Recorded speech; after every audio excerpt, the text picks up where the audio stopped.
Diane McWhorter, the very last line in your book, under acknowledgments, is the following. I thank my father, Martin Westgate McWhorter, for delivering me, as Robert Penn Warren wrote, out of history into history and the awful responsibility of time. What are you getting at there?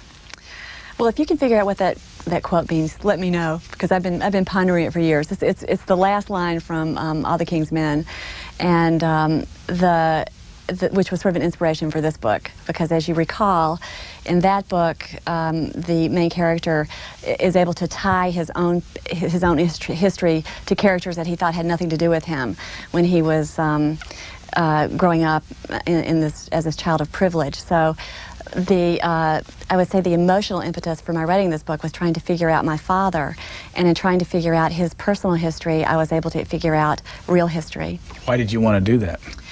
Well, he was a really interesting figure, to say the least. He was a downwardly mobile, kind of renegade son of a civically prominent family in Birmingham, and he just didn't make sense to me. He was sort of this vigilante spirit among the country clubbers, and I wanted to find out why he had turned out the way he did. Is he alive today? He is. Has he read your book? I think, the last I heard, he was still reading it, and he's really proud of me. So what does he think of what you tried to do, and what's his reaction to the way you characterized him? I think he feels that it was honest and true, and I think one of the reasons he's taken it so well is that we always had a very strong bond, and it's not, even though I reveal some perhaps painful or embarrassing things about me, it was not done vindictively. It was done in an attempt to understand. Painful things about you? Or about him. What's the most painful thing you think you wrote about him? Well, actually, the thing that I was kind of most worried about was his relationship. He had a troubled relationship with his own father. His own father had been a Harvard-educated big lawyer for the power company, and I think he gave my father a fairly short shrift when he was growing up. So oddly enough, even though I revealed things about my father's bigotry, I think that was the thing I was worried about most, in a way, because I just felt that that was the original wound, in a way, that made him rebel against his past, his background. What's the first thing you can remember about Birmingham, Alabama? Funny you should ask. The first thing I remember was, at the time, even though my father was from Birmingham, when I was growing up, we lived in a small town in Cherokee County, out in the sticks, and we would always come into town to visit his mother, my grandmother, and there was an Inderal paint sign that had these sort of goon-like figures with blue hair sprouting from their heads. They were almost like those troll dolls that we see now, and we called them bushy hair, and when we saw bushy hair, we knew that we were near my grandmother's house. That, and of course, Vulcan, the largest Iron Man in the world, who held a neon torch that shone green on days when there had been no traffic fatalities in Birmingham, and red when there had been a traffic fatality. That's what this picture is in the book. Mm-hmm. Now, you say in the early part of your book that the 1976 bicentennial or a centennial or something like that of Alabama was the first reason why you got interested in even doing this. Explain that. Well, I had grown up thinking that the cataclysmic events of '63, which the book is the climax of the book and the climax of the civil rights movement, had nothing to do with me. The Dr. King's demonstrations there, the fire hoses and police dogs, the church bombing. I was growing up over the mountain, away from all that, and just felt totally alienated from that. And the book that you mentioned was this, the Alabama volume in a bicentennial series on the 50 states, and it had a very brief account of the troubles in Birmingham. And I realized for the first time reading that a man named Sid Smyer had been the only white man in town. He was a businessman who would agree to let his name be used in the negotiations with Dr. King. And I screamed to my apartment in Cambridge, Massachusetts, "That's my cousin!" And it was the first time I ever realized that this had anything to do with me, and it embarked me on this journey home. Here's a picture of him. Who was he? Or who is he? Still alive? He's not alive.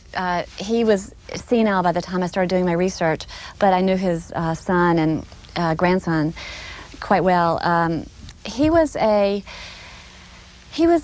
businessman who had I ended up realizing he was the protagonist of the book because he sort of touched every quarter of the book. He started out as one of the big segregationist architects of the Dixiecrat secession from the Democratic Party in 1948, when the South seceded from the party. It was this big, it was compared to the original secession. It was so important. He was the sponsor and partial bankroller of one of the most rabid racist demagogues, a man named Ace Carter, who then came to fame as Forrest Carter, the author of a best-selling The Education of Little Tree. And finally, he became the friend of the Civil Rights Movement. And he went through some strange process of faith and redemption that I never quite understood either, but he switched sides and ultimately did the right thing. The 16th Street Baptist Church bombing. This is recorded several weeks before it's aired, but last night on the radio I heard, in the middle of reading this book, it's still an issue from 1963. What's going on there? Well, it took a long time to bring any case because, for several reasons. One is that the evidence is just really weak. The arch perpetrator of the crime, Dynamite Bob Chambliss, was convicted by the state of Alabama in 1977, but since then, the 4 other suspects, chief suspects in the crime, they never could build enough evidence on them. Nobody involved in the case has ever talked about it, so we may never know what really happened leading up to that explosion. Also, the investigation initially was very compromised. Birmingham was the Johannesburg of America at the time. It was the most segregated city in America. The Birmingham police was in cahoots with the Klan. They had a long tradition of collaboration, and even some of the members of the Clavern who perpetrated the bombing had been under the protection of the police, so that investigation was flawed, as well as the FBI's initial investigation. What happened on that day? What was the exact date? Do you remember it? Oh, sure. It was September 15th, 1963, and the schools of Birmingham had just been desegregated over the previous couple of weeks. So, who was president? Kennedy was president, and George Wallace was governor. And Wallace had called out the state troopers to try to block the young school children from entering the schools in Birmingham, and had, I believe, really given a signal to the segregationists that they could go ahead and do what was necessary to stop the desegregation of the schools. What had happened was that President Kennedy had introduced federal legislation to outlaw segregation as a result of the big demonstrations there with the police dogs and fire hoses that spring. So the Klan realized that their franchise was running out, and they were going to do anything to stop integration from coming about, and they ended up bombing the church to do that. What was the Klan? What was the Klan? The Klan was a very interesting terrorist arm of the establishment for a very long time, and it has started out in the 20s in earnest as the sort of, oddly enough, the liberal arm of the Democratic Party. It was sort of this insurgent, radical, populist sort of incarnation of the have-nots bids for power over the previous couple of decades. That explains how Hugo Black, the great civil libertarian Supreme Court justice, had his political career launched by the Klan, because he was part of this insurgent arm of the party. So Hugo, of course, becomes an avid New Dealer and Supreme Court justice, and in the meantime, the Klan becomes the terrorist arm of the anti-New Dealers. They are to fight the Union, to tar it with racism or tar it with that it's trying to promote social equality among the workers. And then finally, by the the industrialists of Birmingham, the heavy manufacturing industrialists who own the city, had encouraged this, because the last thing they wanted was a strong organized labor. So they encouraged this terrorism to disrupt labor. And then finally, in the late 50s, the terrorists become bad for business because the economy's changing. It's moving away from heavy manufacturing towards service. And the industrialists, the business community, starts disavowing the Klan, but it's too late. They've let this force loose in the community, and they can't call it back. And then that leads up to the church bombing. In 1963, how many people lived in Birmingham? I think in the city proper there are about 250,000. What was the racial mix? About 40% black. I don't know whether you say it or not, but I think you do. It's the most segregated city in the world. That's what it was called the Johannesburg of America, and Dr. King called it the most segregated city in America. Well, how would that be, though? What were the things that the blacks and whites that were exceptional in Alabama? They had segregated parking lots, and as one of the sources in my book said, why would they have to segregate the cars? They can't have sex, so because that's kind of what it all boiled down to. And why was it so strong there? Did you learn that in your study? Oh yeah, because it went back to this industrial base. There was a very strong economic motive to enforce segregation rigidly, to foment racial strife, to keep what it boiled down to was keeping the labor force divided, so that they could keep wages down. They could have the white workers identified with management, and they would tar the union as the inward union, so that to try to repel whites from joining. Now, it took you 15 years to do this? Well, 19. 19. 19, yeah. What were you doing during those 19 years besides writing this book? Well, I have to say that 5 of the years were spent cutting the book, because the original manuscript was, believe it or not, 3 times longer than what you have in your hand there. So. And you're talking about a book that 700 pages long. Mm-hmm. The original manuscript was 3,400 pages, and so.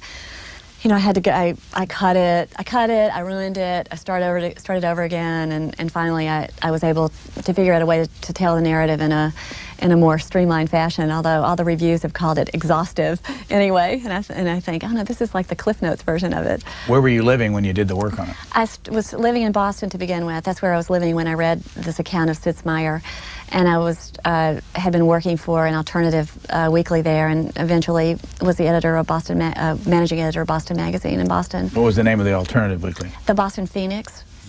And how did you get into journalism in the first place? Well, I was a literature major in college, and the only thing I felt qualified to do when I graduated was review books.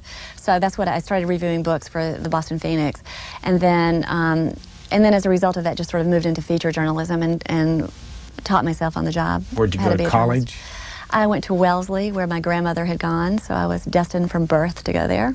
And what was your dad doing when you went to college? What was his work? He had a small business rebuilding air compressors to fill scuba tanks for recreational use. He was an avid scuba diver. What was your relationship to him back in those days? In college, we were actually, that was our most estranged period. I had sort of entered the counterculture once I moved to Boston. It was in the early 70s, and during the Vietnam War, and we really fell out over the war, and he was sort of the Archie Bunker type, and we had a few rough years there where we didn't speak very much. Now, there's a name that pops out of this book, almost out of nowhere, that we know in this town, Margaret Tutwiler. Yeah, she was my sorority sister. Where? At the Brook Hill School for Girls in Birmingham. She was a class ahead of me, and it turns out that her family, she was from one of the founding families of Birmingham, the founding family of Birmingham. And it's pronounced? De Bardlaben, and that's actually Margaret's middle name. And and her family are major characters, major players in the book. Why? Well, they were a very prominent coal family, because they were coal operators. I think they were the 5th largest producer of commercial coal in the country. I think. I mean, they were quite big, and they had become, during the New Deal, the sort of staunch anti-Roosevelt family in the South. They had bankrolled a lot of anti-union, anti-New Deal propaganda, and Charles de Bardlaben, Margaret's great-great-grandfather, had become this anti-union icon nationwide. He was the only major coal operator to resist John L. Lewis and the United Mine Workers, to keep him out of his camps. She's slated to be the ambassador to Morocco, used to be a spokesman for the Bush administration at the State Department. Margaret. Mm-hmm. Yeah. Do you know her very well? I don't know her well. I mean, we weren't very close growing up. Our families were very close. My aunt and her mother were in each other's weddings. In this book, you have pictures of a lot of the characters. If you're my age, you remember the names and some of the pictures. Do you remember them? When in '63, you would have been how old? I was 10 in '63.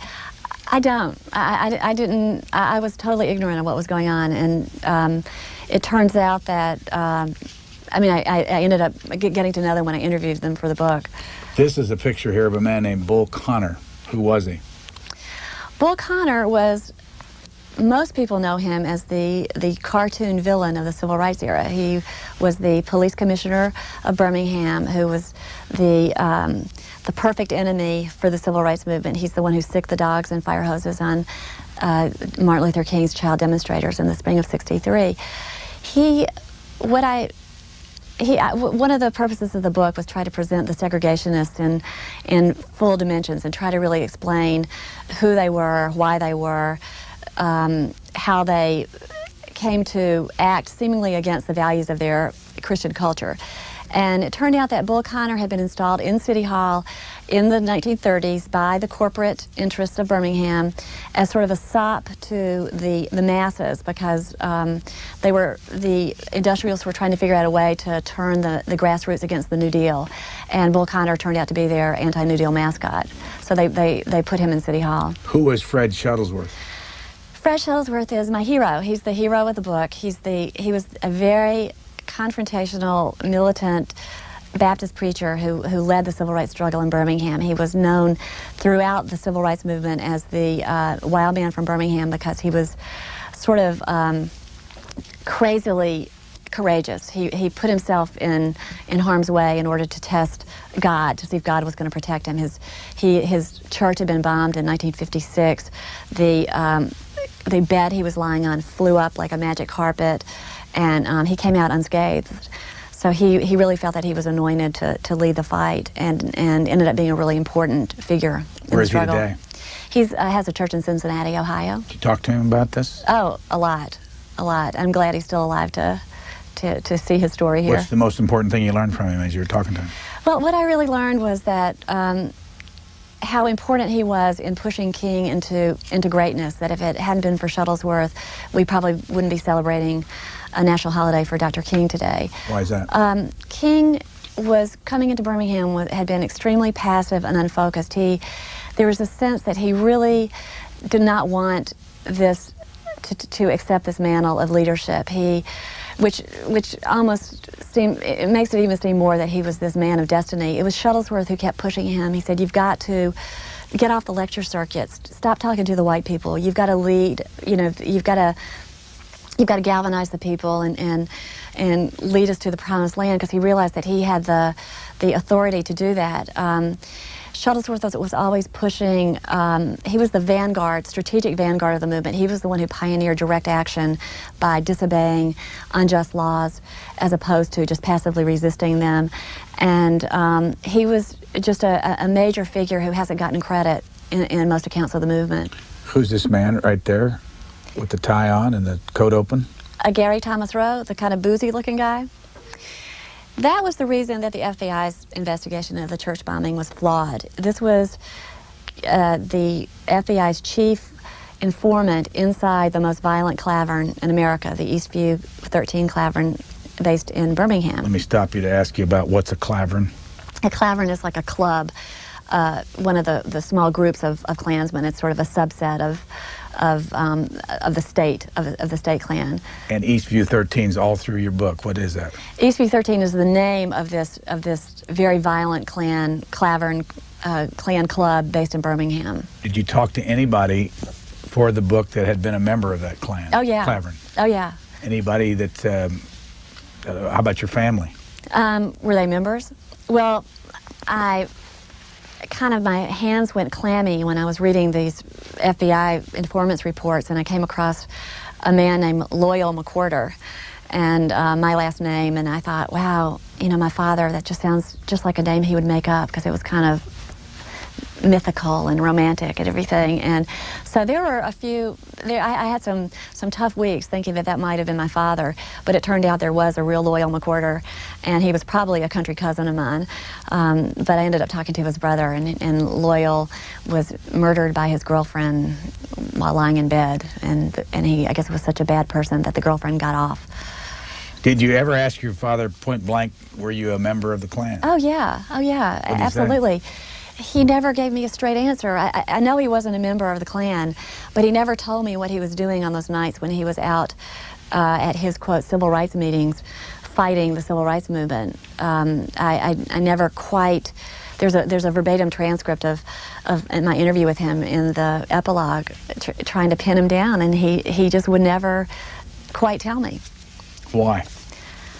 I don't know. I think maybe one of the sort of touching things he said to me was that he said, "I'm afraid I didn't do all the things you may have thought I did," as if I was hoping that he had done the worst. And he almost apologized that, that he wasn't going to offer up any big punchline or something. And it was sort of touching but kind of frighteningly grandiose that he would have claimed false credit or blame for some of this Klan criminal activity that he really hadn't participated in. Your transcript in the epilogue starts with, "You knew Chambliss," I said, meaning you.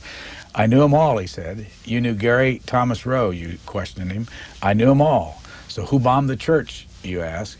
He gave me a half-lidded look and trotted out the old chestnut. "It was the janitor." That's not the only time I saw that in the book. Right. You read it. I'm impressed. You passed the pop quiz. It was the janitor. So what's that? Why would they always give that answer?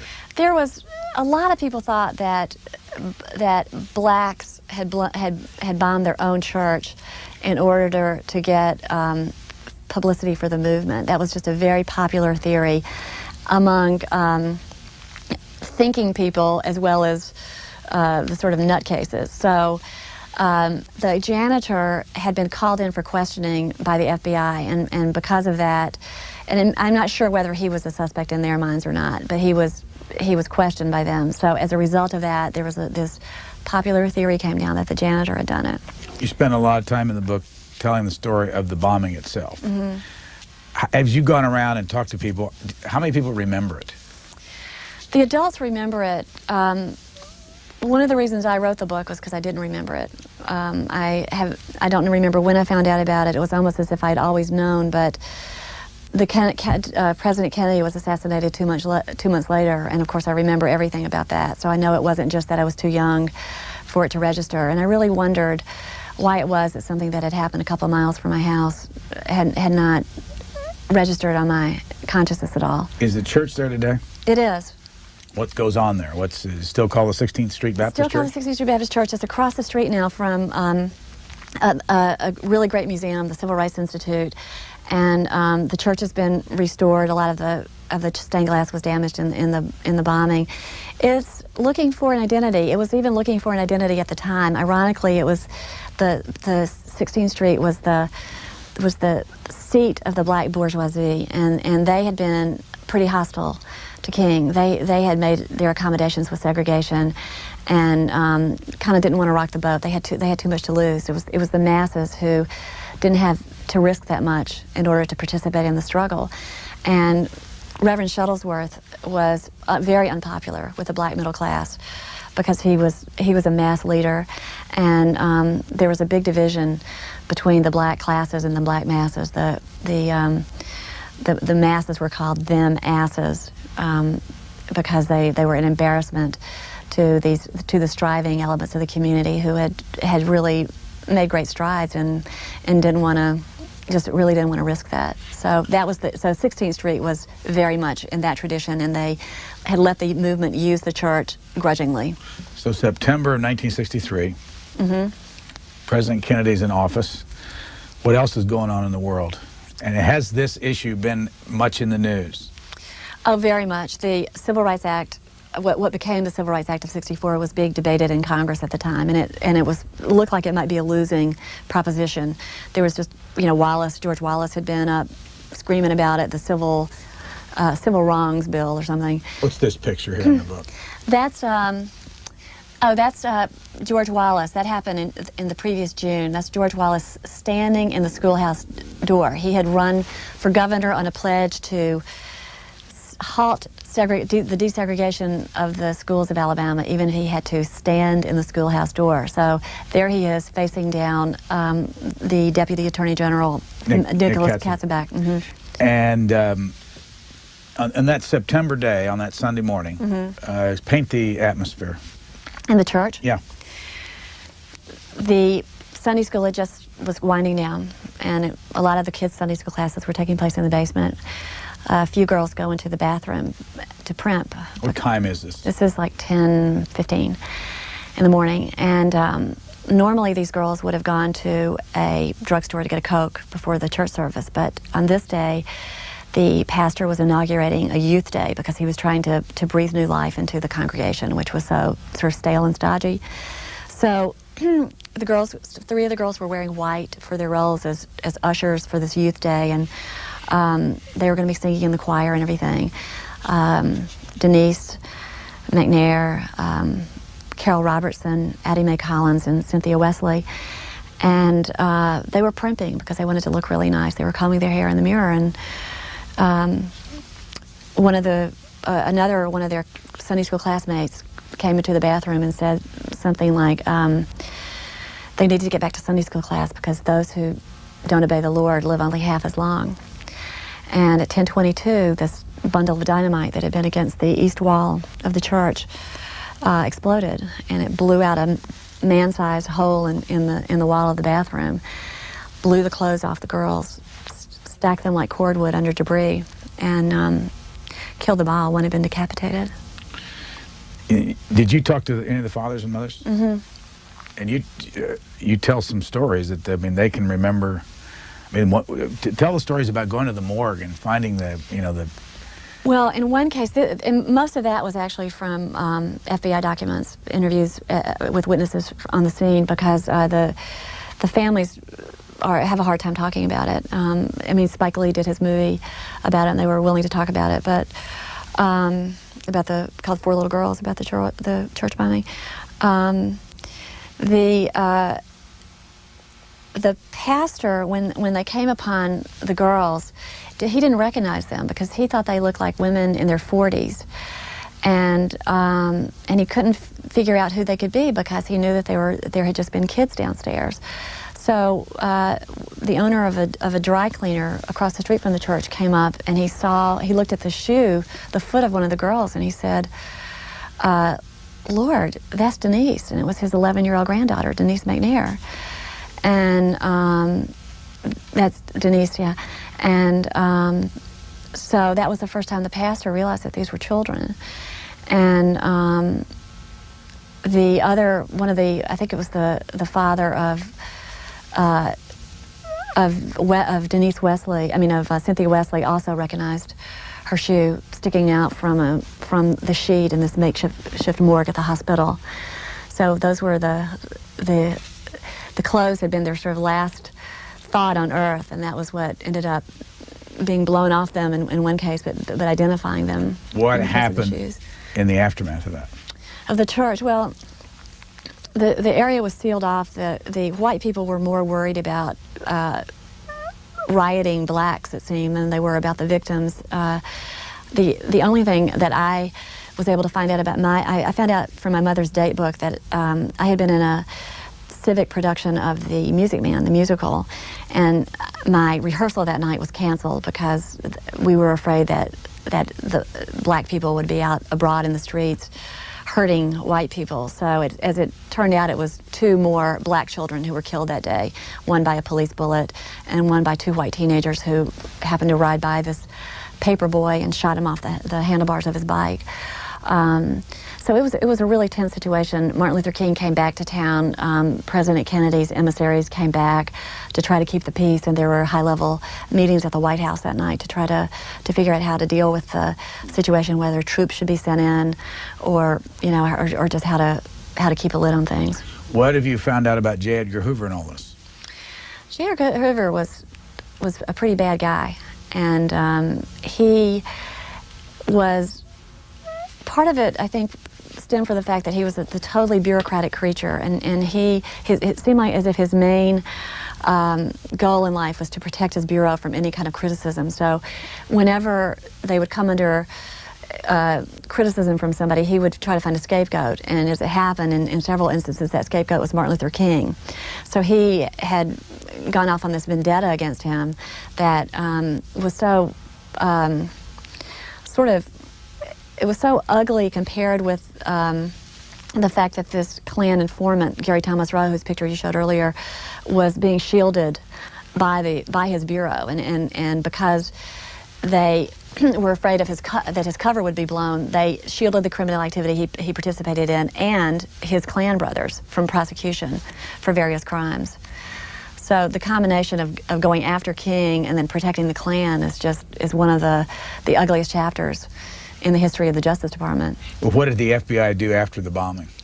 The FBI did, they called out a manhunt that they were comparing to Dillinger to try to find them, and they did quite a thorough job, except that because they were afraid that Gary Thomas Rowe might have been involved, they told him to stay away from the scene for a week because they didn't want him to show up in somebody else's investigative files. When they were showing pictures of suspects to witnesses, they did not show Rowe's picture or a picture of his car. So they were concerned that he might have been involved because he had been involved in other terrorist actions that the Klan had carried out. I concluded that he probably wasn't involved in the church bombing. I'm not sure whether he knew about it or not, but I don't think he took part in it. Years later, I read an account about how there was a secret FBI investigation. I mean, years later, from '63, that people went to them and they and this thing has been going on all these years. How did it stay alive all these years? The suspects, the 5 main suspects, including the one who was convicted and the 2 who are going on trial, were suspects virtually from day 3, and they just could not build.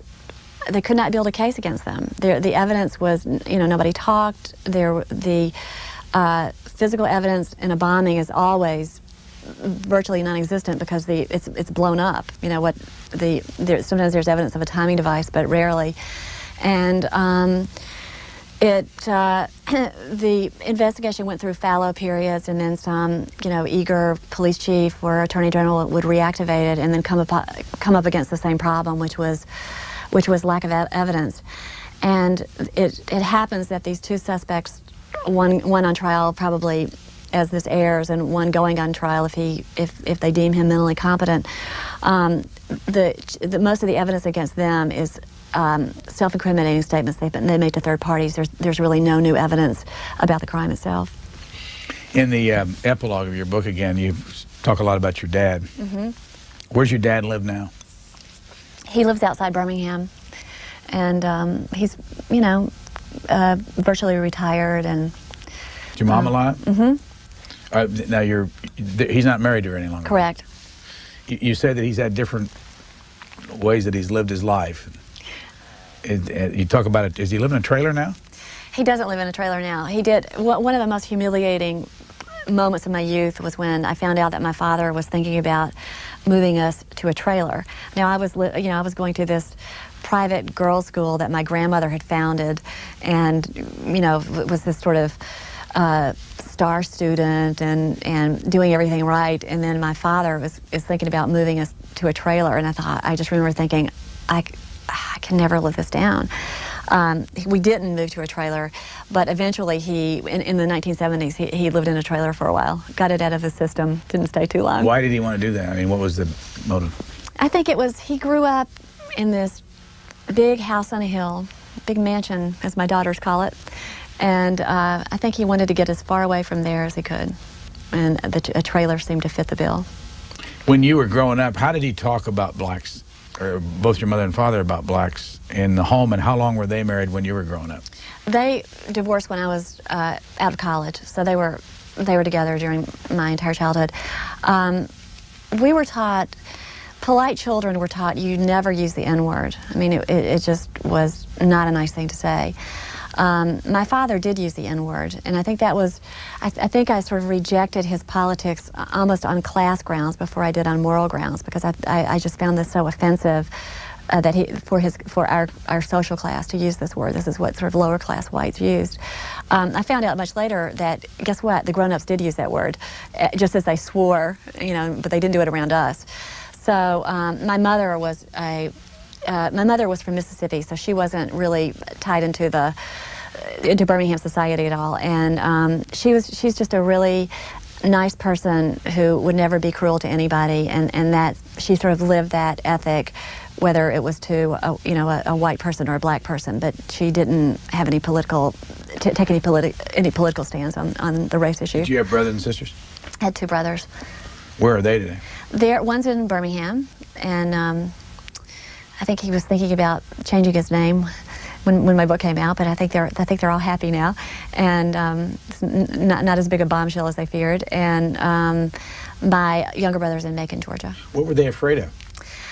I think they were just afraid of the reaction, and that it was going to be so hostile that they might suffer some reprisals. Hostile for what reason? Because I name names in the book, and it's a pretty unforgiving look at a lot of people that we know. As it turns out, most of the really bad people from the book are dead. I've gotten some sort of a sad reaction from the namesake sons of some of the people who are named in the book who are really upset about it. And my uncle has been dissing me in the paper there, because he And is this your uncle? Is it Hobart? I can't remember. Yeah. What's his story? He was the guy who carried on the family name, and he's a very prominent lawyer in town, and sort of a country club wit and everything. And I think, and he still is very much part of the community, and very visible part of the community. So he. What do you think of him? He's very close. I'm very close to him. He was sort of a surrogate father to me, and so I was a little hurt when he told the Birmingham News that he said Diane has written an effective, largely fictional book.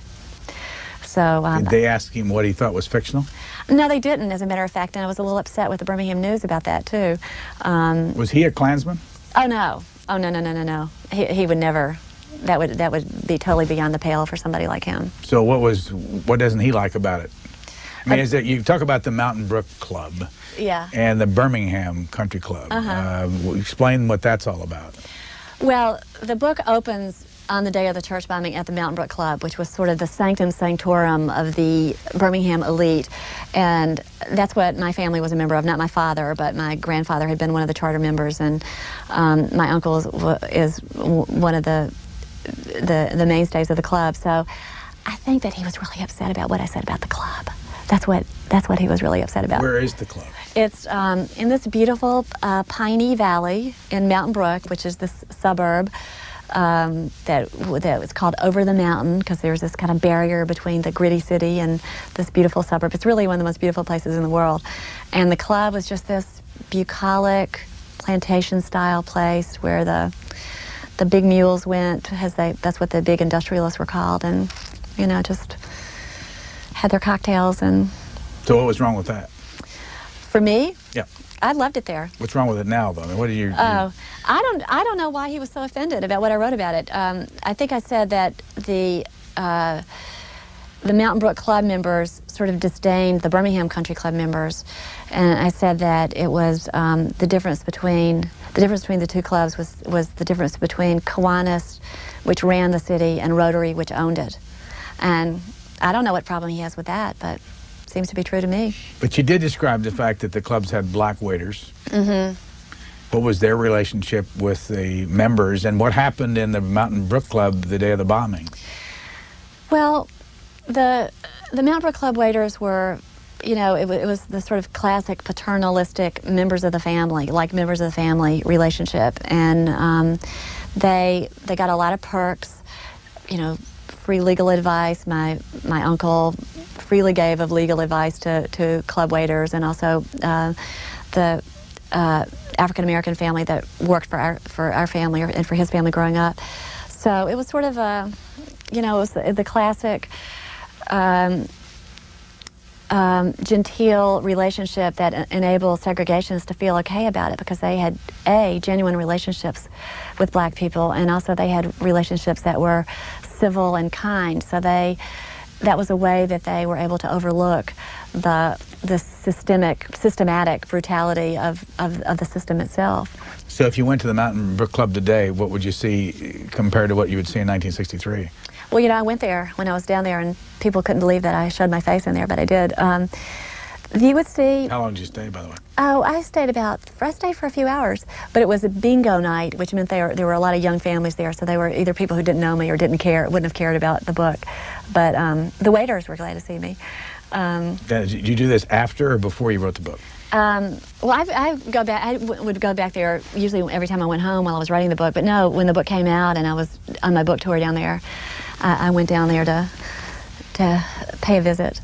And did they all know who you were? I mean, the waiters know who you were? Did you talk to them? Some of the old-time waiters did. Yeah. Oh, yeah. I interviewed a number of the waiters, and so yeah, they recognized me. And so, what was the reaction when you went to Birmingham and had your book in hand and went to the bookstores? And how much of a tour did you do there? I did an extensive tour, and I went on a lot of sort of right-wing radio talk shows too. Right-wing. And the reaction has just been fascinating. I would say the typical reaction is, and this sort of sums up Birmingham, is why do you want to drag that up again after 38 years? I mean, why do people care about Birmingham? The people, the white people in Birmingham just haven't quite gotten that this was the most important place and the most important story in American history, perhaps. And so finally, I came up with an answer, which was, would you question why people would want to read about Gettysburg? They would say no. And I go, well, this is the Gettysburg of the Second Civil War. This was the turning point battle. And I think finally, you know, people are beginning to accept that it's just not going to go away. That this is history that was made here, and that people are always going to be interested in it.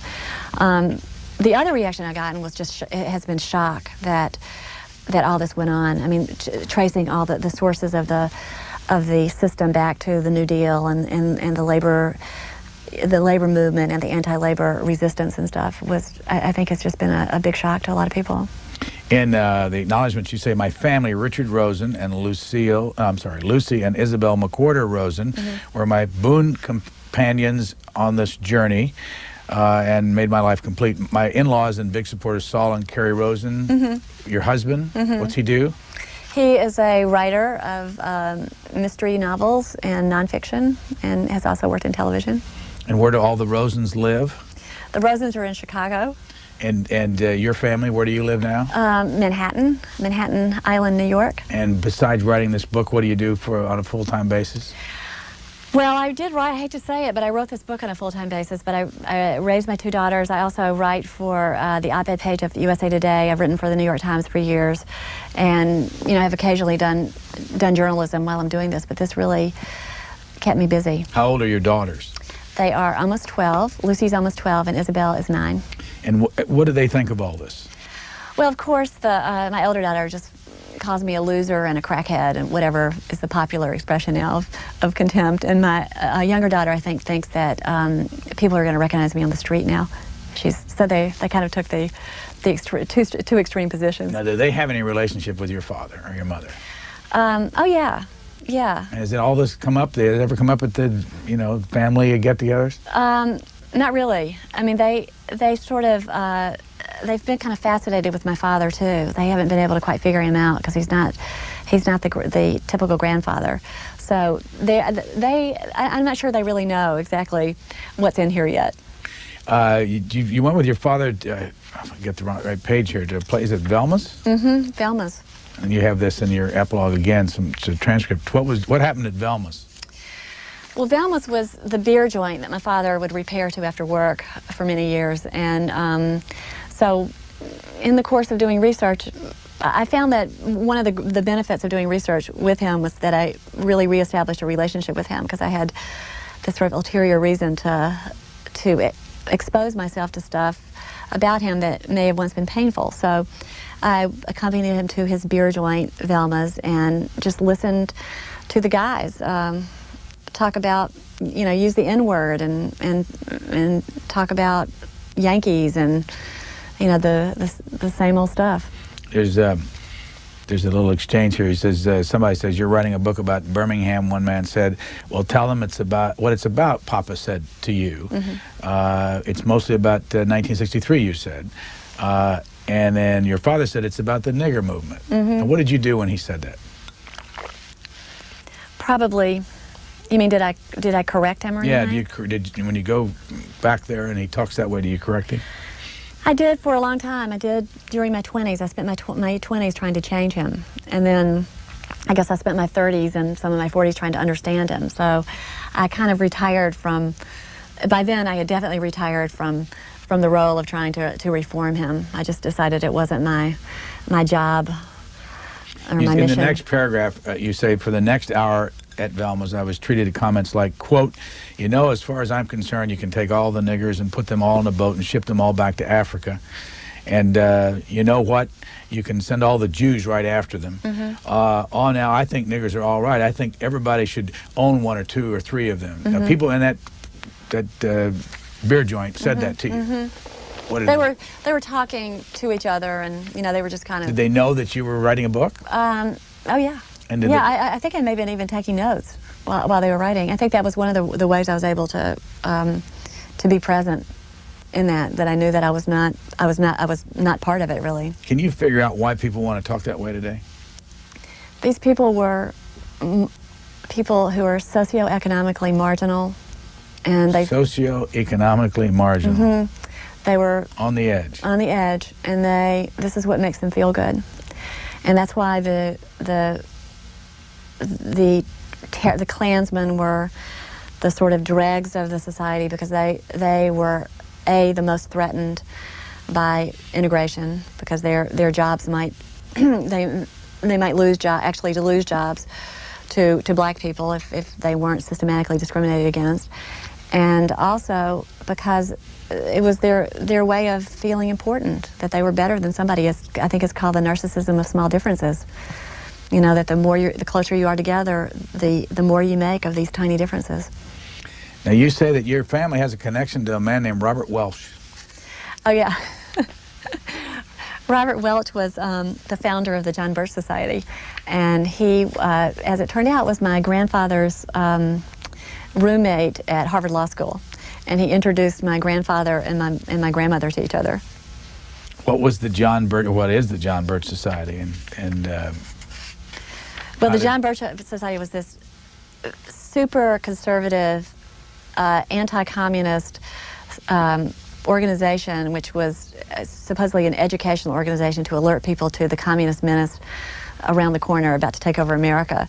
And it became sort of the respectable alternative for a lot of the segregationists in Birmingham to join after.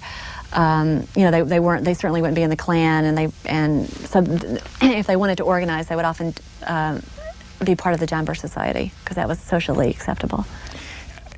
Later on in this epilogue, you say they didn't believe in Russian domination of this United States, and they didn't believe in the hierarchy of the Union. They believed that everybody was responsible for what they did, for their own actions. I always thought that everybody's responsible for their own actions. If their actions ain't too good, they may need to do a little bit more praying. Who's saying that? That's my father, kind of trying to explain why he believed what he did, and why he was part of this resistance. He now says that he had nothing against black people, and there's a lot of stuff in the book about his true relationships with black people. He spent a night in jail once on behalf of some country club waiters, because he had seen a carload of white people run a red light and hit this carload of black waiters from the country club, and he told the police what had happened, and the white kids who had hit the waiter's car, challenged them to a fight. They had a fight, and it was my father and uncle who went to jail for them. So he did have, you know, a complicated relationship with blacks, and he had real intimacy with some black people, but and he would always say now that it was because of, he thought they were the civil rights movement was under the influence of communists. That's why he felt like he had to get involved. Any change in Birmingham between '63 and 2001? Oh, I mean, you just can't conceive of what it was like in '63. Yeah, I mean, the change has been just incredible, and to me, one of the great lessons of this is that, you know, people always said that even if you can't legislate hearts and minds, people are people, human nature is human nature, and you can't just get rid of this system overnight. And guess what? They did. They got rid of it overnight, and it was amazingly peaceful. And that's not to say that Birmingham is not still a segregated society. It's not, but it's... Is the Mountain Brook Club, by the way, integrated? You know, I don't think it is. I think that my Uncle Hobart was designated to bring a black guest, you know, as a guest of a member, but I don't think there are any. What about the any black Birmingham members. Country Club? Possibly, it possibly is. Remember the whole Shoal Creek controversy during the PGA tournament? There was a country club in Birmingham that had to undergo emergency desegregation in order to host the tournament. That sort of put the country clubs on the spot, and got a lot of them scrambling for a qualified black member. One of the early, I think this is a photograph, one of the early photographs you talk about is this one right here. Can you tell us what that's about? Yeah, that was the sort of classic movement picture of the Birmingham demonstrations. That was a police dog attacking a teenager named Walter Gadsden, and it was that photograph that President Kennedy saw, and he said it made him sick, and sort of galvanized it just galvanized the country behind this legislation to abolish segregation. I compare it to Uncle Tom's Cabin because it told the big truth about segregation, but there were a lot of little misleading details in it. For example, Walter Gadsden was not a demonstrator. He was playing hooky and was just sort of, you know, one of the bystanders. He wasn't participating in the movement. You also resurfaced someone in this book that we don't hear much from anymore, and it's this picture right here, a man named Chuck Morgan. Who was he? Who is he? Where is he? Chuck was he's one of the heroes of the book. He was a young Turk lawyer in Birmingham, and some people in Washington may remember him as he was the head of the ACLU for a while. He was a sort of flamboyant lawyer. He actually went from doing civil rights law to the other side. He started representing establishment firms, but he... when did he do that, by the way? Clients, in the 80s. Where does he live now? He lives in Florida. He's retired. He was a very flamboyant, liberal guy who his claim to fame in Birmingham, about which he ended up writing a book, was that after the church was bombed, he gave a speech to something called the Young Men's Business Club, in which he blamed the entire community for the crime, and he was essentially run out of town, as my father put it. He and my father were close friends growing up. Did you talk to him for this book? Oh yeah, many times. And what was his attitude about what you were doing? Chuck's? Oh, couldn't have been more pleased that the story was being told. You have a story, and it's just one of those things, incidents that happened back during those days, and may still happen today, about Tom King, who ran for mayor, and the photograph. Oh yeah. What was it? It was called. This was one of the big mysteries of Birmingham politics. It was Tom King was running for mayor against a man named Art Haynes, who went on to fame as James Earl Ray's first lawyer. But he was the segregationist candidate. Tom King was Chuck Morgan's candidate. They were the liberals, and Bull Connor. Tom King was meeting with Bull Connor, and one of Art Haynes's operatives had. They paid a black. They let a black convict out of jail. Paid him to go up to Tom King and shake his hand. And Tom King, when I interviewed him, said he just felt doom wash over him because the black man held his hand for, you know, like a good 10 seconds and then just walked away, and they'd gotten a photograph of it. And that was just the ultimate socio-political taboo. Was to what year would that have been? 61. And the black fellow, the prisoner, was waiting somewhere. Yeah. In the hallway, and walked out and shook his hand. Right, grabbed, you know, and normally, you know, a county politician would not have shaken hands with a black man, but he'd been on the hustings for so long, he just stuck his hand out, turned to, you know, Mr. King stuck his hand out, and it was that photograph that pretty much cost him the mayoral election. Was the 19 years, or were the 19 years worth it?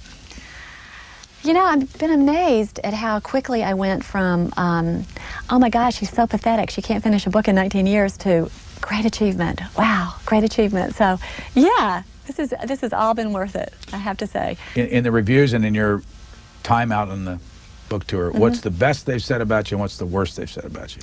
And does it ever hurt when they say the negative? On the book tour, well, I haven't gotten much negative. I haven't got anything negative to my face. I've gotten, a Klansman showed up at a book signing. I've had a few heart flutters, but mostly, mostly the reaction has just been phenomenal. It's, somebody on these right-wing talk shows would call up and say, this should be required reading for everybody in Birmingham.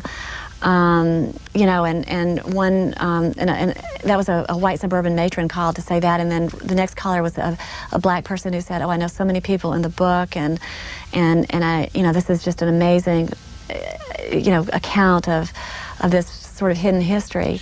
Now, your mom and dad have been married for years. Has your mom read this? She hasn't read it, but she's my biggest PR agent. She's taken it all over town to the bookstores and flogging it like crazy. So she's really proud. What does she think of your father from what she read in the book? Or did you say she hadn't read it at all? Well, she kind of knows. I think what a lot of people have done in Birmingham is just read the personal stuff to see, to see about me and my family and possibly the people they grew up with. She was married to him, so she knows what a perplexing character he is. And I think she understands why I did this. What's next for you? Another book? I think so. I'd like to get a political column. I feel competent writing columns, that you can get out and see the next day. So I'd like to do that for a while, and then I got a few other book ideas. Like what? Well, one of them would be about another city, but I think I'd have to wait for my kids to leave home to be able to do the research for that. But I have a few. I might turn to my mother's family in Mississippi next. Our guest has been Diane McWhorter. This is the way the book cover looks. Carry Me Home. And by the way, this picture was taken when and what is it? Those are children bracing themselves against the fire hose spray, and that was taken in May of 1963. In Birmingham? In Birmingham and Kelly Ingram Park. Thank you for joining us. My pleasure. Diane McWhorter, the very last line in your book, under acknowledgments, is the following. I thank my father, Martin Westgate McWhorter, for delivering me, as Robert Penn Warren wrote, out of history into history and the awful responsibility of time. What are you getting at there? Well, if you can figure out what that quote means, let me know, because I've been pondering it for years. It's the last line from All the King's Men, and which was sort of an inspiration for this book, because as you recall, in that book, the main character is able to tie his own history to characters that he thought had nothing to do with him when he was growing up as this child of privilege. So I would say the emotional impetus for my writing this book was trying to figure out my father, and in trying to figure out his personal history, I was able to figure out real history. Why did you want to do that? Well, he was a really interesting figure, to say the least. He was a downwardly mobile, kind of renegade son of a civically prominent family in Birmingham. And he just didn't make sense to me. He was sort of this vigilante spirit among the country clubbers, and I wanted to find out why he had turned out the way he did. Is he alive today? He is. Has he read your book? I think, the last I heard of, we lived in a small town in Cherokee County out in the sticks, and we would always come into town to visit his mother, my grandmother, and there was an Inderal paint sign that had these sort of goon-like figures with blue hair sprouting from their heads. They were almost like those troll dolls that we see now, and we called them bushy hair. And when we saw bushy hair, we knew that we were near my grandmother's house.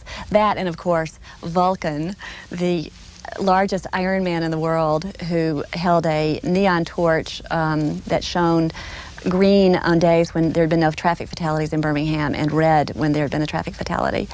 That's what this picture is in the book. Mm-hmm. Now, you say in the early part of your book that the 1976 bicentennial or a centennial or something like that of Alabama was the first reason why you got interested in even doing this. Explain that. Well, I had grown up thinking that the cataclysmic events of '63, which the book is the climax of the book and the climax of the civil rights movement, had nothing to do with me. The Dr. King's demonstrations there, the fire hoses and police dogs, the church bombing.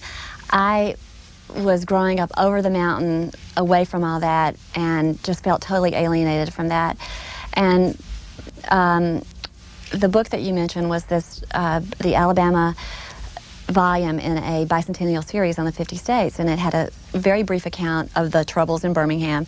And I realized for the first time reading that a man named Sid Smyer had been the only white man in town. He was a businessman who would agree to let his name be used in the negotiations with Dr. King. And I screamed to my apartment in Cambridge, Massachusetts, "That's my cousin!" And it was the first time I ever realized that this had anything to do with me, and it embarked me on this journey home. Here's a picture of him. Who was he? Or who is he? Still alive? He's not alive. He was senile by the time I started doing my research, but I knew his son and grandson quite well. He was a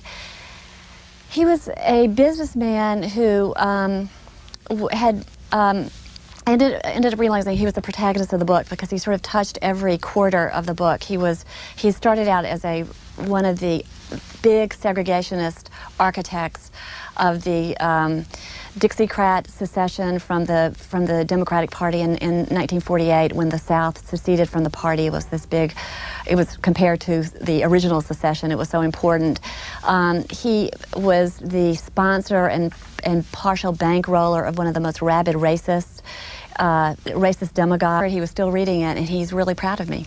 So what does he think of what you tried to do, and what's his reaction to the way you characterized him? I think he feels that it was honest and true, and I think one of the reasons he's taken it so well is that we always had a very strong bond, and it's not, even though I reveal some perhaps painful or embarrassing things about me, it was not done vindictively. It was done in an attempt to understand. Painful things about you? Or about him. What's the most painful thing you think you wrote about him? Well, actually, the thing that I was kind of most worried about was his relationship. He had a troubled relationship with his own father. His own father had been a Harvard-educated big lawyer for the power company, and I think he gave my father fairly short shrift when he was growing up. So he, oddly enough, even though I revealed things about my father's bigotry, I think that was the thing I was worried about most, in a way, because I just felt that was the original wound, in a way, that made him rebel against his past, his background. What's the first thing you can remember about Birmingham, Alabama? Funny you should ask. The first thing I remember was, at the time, even though my father was from Birmingham, when I was growing up, a man named Ace Carter, who then came to fame as Forrest Carter, the author of a best-selling The Education of Little Tree. And finally, he became the friend of the Civil Rights Movement. And he went through some strange process of faith and redemption that I never quite understood either, but he switched sides and ultimately did the right thing. The 16th Street Baptist Church bombing. This is recorded several weeks before it's aired, but last night on the radio I heard, in the middle of reading this book, it's still an issue from 1963. What's going on there? Well, it took a long time to bring any case, because for several reasons. One is that the evidence is just really weak. The arch perpetrator of the crime, Dynamite Bob Chambliss, was convicted by the state of Alabama in 1977, but since then, the 4 other suspects, chief suspects in the crime, they never could build enough evidence on them. Nobody involved in the case has ever talked about it, so we may never know what really happened leading up to that explosion. Also, the investigation initially was very compromised. Birmingham was the Johannesburg of America at the time. It was the most segregated city in America. The Birmingham police